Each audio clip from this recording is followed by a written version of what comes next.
Lahat ng may sala mananagot. Hahatulan ang dapat hatulan. Ang mali ay mali. And no one is above the law. Sa administrasyon ni Pangulong Bongbong Marcos, bawal ang naghahari-harian at mas bawal ang nagsisiga-sigaan. So ngayon guys, pag-usapan natin itong SMNI. Yan, nakikita niyan ha. Households hearing on SMNI's franchise. So hindi na matapos-tapos ang kalbaryo ng SMNI dahil nagbalik na ang pagdinig ng Kamara. At sa pagbabalik, abay hindi na ho sila binigyan ng second chance na magkalat itong mga fake news peddler ng kasamaan at maghasik pa ng lagim. Dahil sa pagdinig na ginanap ngayong araw na to, 3 hours yan guys. Kung papanoodin nyo, ay katatapos ko lang manood, fast forward ko na nga lang yung iba. So para meron din akong alam sa eksena dyan. So sa pagdinig na ginanap, so ang pinag-usapan dito is yung revocation na po ng kanilang prangkisa. Talaga, nakaka-proud ang SMNI, mabubura na sa mapa. So ngayon guys, baka may magtanong, Mima, bakit paulit-ulit na lang yung meeting ng SMNI? Yung hearing ng SMNI hindi na matapos-tapos. Kailan ba yan? Guys, kalma. Baby, kalma. Sikat yan kasi nakanta sa TikTok. So sa mga medyo may pagka-millennial dyan, yan, sikat yan, yung kanta ni Kastakli. Now anyway, sa mga nagtatanong na bakit paulit-ulit yung hearing ni Ma? Kasi nung nakaraang taon guys, bago matapos ang 2023, yung hearing is patungkol po sa pag-suspend dito sa SMNI. Matilo kasi itong mga sablay na abogado ng SMNI. Imbes na makinig sa NTC, abay nag-amok. So from suspension, naging indefinite. So, from indefinite ngayon, going to revocation. So, suspension is different from revocation, guys, kasi mabigat po ang hatol dito sa revocation. Anyway, sa mga hindi nakakalam, up to this moment po ay suspended itong SMNI na dapat sana 30 days nga lang. Kaso nga lang, ito, sablay nga yung mga lawyers ng SMNI na imbis tanggapin yung 30 days suspension, abay nag-aamok, nagmamatigas, imbis na sagutin yung tanong ng NTC kung bakit hindi kayo dapat isuspend, abay nag-file guys ng ng motion, nag-file sila ng motion, bawal yun sa batas, prohibited yun. So if you know what guys, kung nakinig sana, di sana tapos na yung kanilang suspension. Wala, matilok, nagmamatigas, pinataas din yung kanilang ihi. Up to this moment, suspended pa din sila na dapat sana tapos na nung January 19 or January 20, basta January 23, dapat nung January patapos na yung suspension nila. So, matigas nga, di suspended pa din sila, binigyan sila ng indefinite suspension. So, habang nasa indefinite suspension ng SMNI, ngayon po, pinag-uusapan na ang revocation ng SMNI. Hindi pa nga nakakabalik ang SMNI, Mima, may revocation na. Wala, yan kasi yung batas Diba kasi naalala nyo, last year, mayroong nag-file dito sa SMNI for suspension. May nag-file ng resolution for the suspension of SMNI doon sa NTC. And naaprubahan naman ito, kaya nga up to this moment ay suspended sila. Pero dapat sana nung 19 or yung 20, basta nung January, tapos sana yung suspension. Kaya nga lang nagmatigas tong mga abogado ng SMNI, nagpataas ng ihi. Kaya binigyan sila ng isang bagsak ng NTC na indefinite kayo. Yung indefinite, hindi natin alam kung kailan matatapos kasi walang specific time frame. Pero habang nasa indefinite suspension ng SMNI, ngayon, pinag-uusapan na yung pag-revoke sa kanilang prangkisa. Kasi bago din po magtapos ang taon ng 2023, ay meron pang isang resolution na final para sa pagpapasa ng batas para i-revoke na nga ang prangkisa ng SMNI. So talagang binigyan guys ng isang bagsak na malaking karma itong appointed, one and only appointed son of God na si Pastor Apollo C. Quiboloy, kasi siya daw yung ano eh, 'di ba, yung nauna, yung owner ng SMNI, tapos at the end pabago-bago ng name, hindi natin alam kung sino na ba yung real owner. So binigyan ng isang bagsak na karma itong one and only appointed son of God na si Pastor Quiboloy. So kaya nga ngayon guys, gumagawa siya ng pangarap, natatakbo siya bilang senador, at sa kanyang pagtakbo bilang senador, abay gagawa siya guys ng himala doon sa Senado.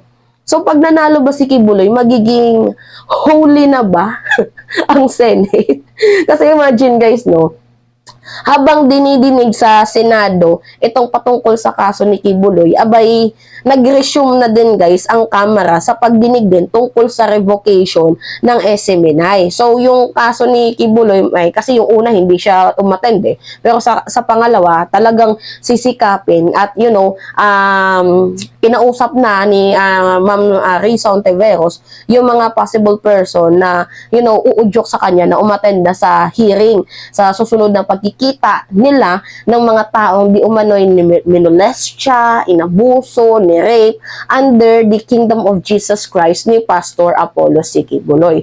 Now anyway, going back dito sa usaping revocation, 'di ba guys, kung nakinig lang sana at nagpakumbaba at tinanggap na lang sana ang 30-day suspension nitong mga lawyer ng SMNI, kasi si Topacio ata kasama dyan, if I'm not mistaken.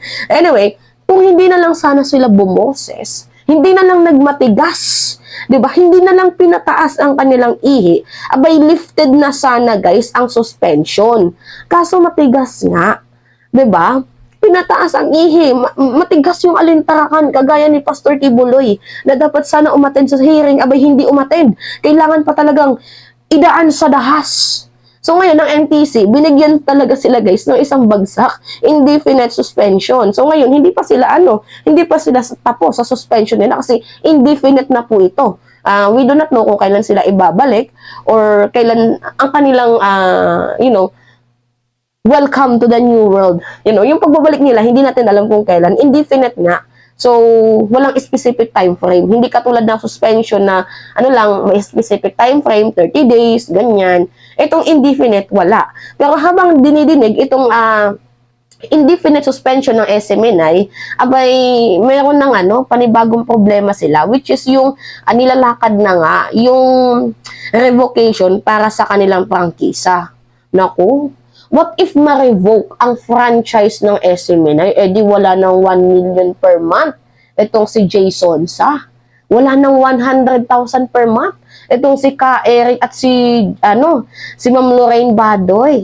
Ginawa kasing pangkabuhayan yung pagpapakalap ng fake news. Alam nyo guys, yung prangkisa, pribilehiyo yan guys, na pwedeng bawiin anytime, anywhere. Kung hindi kayo sumusunod sa terms and condition. Wala, matilok. Ang ginawa, fake news pa din. Ragtag-ragtag. 'Di ba? Mga promotor ng kasinungalingan, promotor ng kasamaan. May problema din sa mga ads sa television. Talaga nga namang may pagkakataon na kung sino yung nagbigay, siya din yung babawi. 'Di ba? So nga, ito na nga guys, kung i-revoke ang SMNI, kawawa naman si Jason Sa. Kasi ito, yung balita guys, dati pa to, yung about sa niya, sinusweldo niya, kinikita niya. Hanapin na naman ni Mima kung saan yung sweldo ni Jason Sa ba.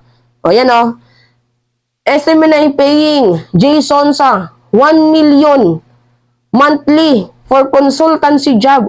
December 11, 2023. 2 months ago pa lang to nung na-reveal yung kanyang payslip. Tapos ito namang si Ka Eric at si Jeffrey, Ka Eric at si Lorraine Badoy, 100,000 monthly yung salary nila. Sa pagpapakalap lang yan ng fake news guys ayun, galaw-galaw Jason Sa. Ako nagtataka din ako guys kung si Jason Sa nga, consultancy lang yung trabaho, 1 million per month. What if pa kaya yung mga attorney ng SMNI? 'Di ba? And nakakapagtaka din dito, SMNI yun guys SMNI na sabi nila lugi daw. Wala daw pera ang SMNI pero nakakapagpasweldo sila ng ganyan kalaki. 'Di ba? Pero mas, kung malaki yung sa kanila, I feel na mas malaki yung mga pro-China vloggers na bayaran under kay Martin Andanar na gamit ang pera, pondo ng mga Chekwa. Magkano kaya sinusweldo ni Maharlika, ni Sas Rogando? Maliban sa kanilang YouTube channel, magkano yung sinusweldo nila outside, yung payslip nila sa mga Chekwa. Diba? Nakakapagtaka lang kasi sinasabihan na kami daw yung bayaran. Pero in the first place, sila tong madaming issue sa pagiging bayaran. Diba? So ngayon, daming back sa ating topic. Kung i-revoke man ang prangkisa ng SMNI, abay, mayroong ipapasa na batas. Siyempre, para amyendahan ang lumang batas. Yung revocation ng franchise ay dadaan ito sa Senado. So, ang isip ata guys ng SMNI, kasi nandoon yung mga alipores nila sa Senado, nandiyan si Bato, nandiyan si Robin, yan, ang iniisip ata nila na baka makalusot itong revocation ng SMNI doon sa Senado. Kasi nga, 'di ba? Nandiyan yung mga kakampi nilang mga mga nakakaurat din, 'di ba? Nakaburaot sa sa bansang Pilipinas. So iniisip ata ng SMNI, sige, lang kayo diyan, mag-meeting kayo, maghiring-hiring kayo kasi pagdating din sa Senado, wala din. Kami din naman nanalo. Ganyan nata yung nasa isip nila ng SMNI. Kaya patuloy pa din sila sa pagpapakalap ng fake news. Pero guys, sa akin lang ha, kung nakinig, kung sumunod sa terms and condition, itong SMNI, wala sanang revocation na magaganap. 'Di ba? Walang pagtanggal ng prangkisa sana ang magaganap. Kasi like what I said, ang franchise is a prohibited, pribilehiyo. I mean, na pwedeng bawiin anytime. Kahit pa umabot ng 50 years yung franchise nyo, or 100 years or 1,000 years, kung hindi kayo sumusunod dito sa terms and condition, abay pwede po yung bawiin. Wala. Promotor ng kasamaan, promotor ng kasinungalingan, promotor ng fake news, ang daming nilabag sa batas. Hindi nakikinig kasi feeling nila above the law sila eh. 'Di ba? Feeling superior. Ngayon, dito nasusubok ang SMNI. At dito din nasusubok si Pastor Kibuloy. Tingnan nga natin kung makakagawa pa siya ng another himala para dito sa pagsalba ng kanyang station network na napupuno ng mga masasamang elemento. Tingnan natin kung kayang isalba ng kaisa-isang appointed son of God and the owner of the universe na maraming kaso sa FBI. Tingnan natin kung kayang isalba ni Pastor Kibbs itong kanyang station na SMNI at kung kaya niyang makagawa ng himala sa Senado para sa mga ikinaso sa kanya ng mga di umano'y minolestya, ni-rape, pa ba? Under the kingdom of Jesus Christ. Tingnan na lang natin sa susunod na kabanata. So ngayon guys, napag-usapan lang natin to kasi nanood kasi ako kanina ng hearing. So lahat ng pinag-usapan dito is yung sa revocation nga ng prangkisa ng SMNI. So, yan lang guys. Share ko lang.